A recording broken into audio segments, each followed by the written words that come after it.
کمیل بن زیاد رحمۃ اللہ علیہ فرماتے ہیں کہ ایک مرتبہ حضرت علی رضی اللہ تعالیٰ عنہ نے میرا ہاتھ پکڑا اور فرمایا، اے خمیل، یہ دل ایک برتن ہے، اس میں جو چاہے ڈال دو، اور اس کے بعد فرمایا کہ میں تمہیں 5 باتوں کی نصیحت کرتا ہوں، ان باتوں کو غور سے سنو اور ان کو اپنے پلے باندھ لو۔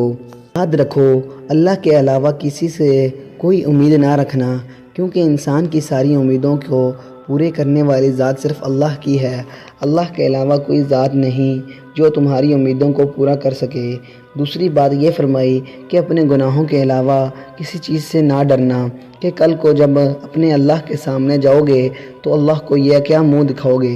تیسری نصیحت یہ فرمائی کہ اگر تم سے کوئی ایسی بات پوچھی جائے جس کا تمہیں علم نہ ہو تو یہ کہتے ہوئے نہ شرمانا کہ میں نہیں جانتا۔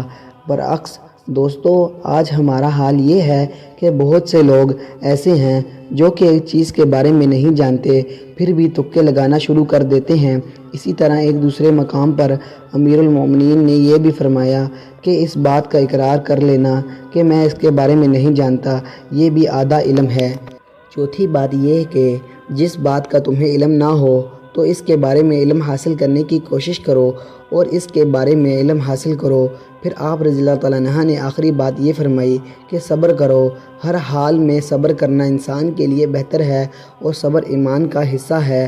بالکل یہاں تک فرمایا کہ صبر کا مقام ایمان میں اس طرح سے ہے جیسے کہ بدن میں سر کا مقام ہے۔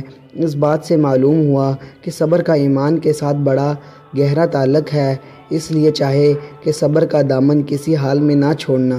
امید کرتا ہوں کہ آپ کو یہ ویڈیو اچھی لگی ہوگی۔ اگر آپ کو یہ ویڈیو اچھی لگی ہے تو قرآن از بیسٹ کو لائک اور سبسکرائب کرنا مت بھولیے گا، تاکہ ہماری ہر نیو آنے والی ویڈیو آپ تک بآسانی پہنچ سکے۔